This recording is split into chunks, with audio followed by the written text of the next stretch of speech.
کرناٹک کی ممتاز دینی اور سماجی شخصیت سینئر عالم دین حضرت مولانا زین العابدین صاحب رشادی انتقال فرما گئے۔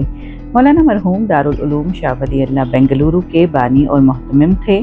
آپ گزشتہ کئی دہائیوں سے دینی تعلیم، اصلاح معاشرہ اور ملت کی خدمت میں مصروف رہے۔ جمعیت علماء کرناٹک کے نائب صدر کی حیثیت سے بھی آپ نے نمایاں خدمات انجام دیں اور ملی اور سماجی معاملات میں ہمیشہ فعال کردار ادا کیا۔ حج خدمات سے آپ کی وابستگی انتہائی گہری تھی۔ کرناٹک اسٹیٹ حج کمیٹی کے رکن کی حیثیت سے برسوں تک حجاج کرام کی رہنمائی، تربیت اور خدمت کو اپنا مشن بنائے رکھا۔ 1996 سے ہی حج کیمپ کے تربیتی پروگراموں اور عازمین حج کی ہر ممکن مدد میں آپ کی خدمات کو ہمیشہ قدر کی نگاہ سے دیکھا جائے گا۔ مولانا رشادی صاحب نے اپنی پوری زندگی دین کی اشاعت، تعلیم اور تربیت اور امت کی خدمت کے لیے وقف کر دی۔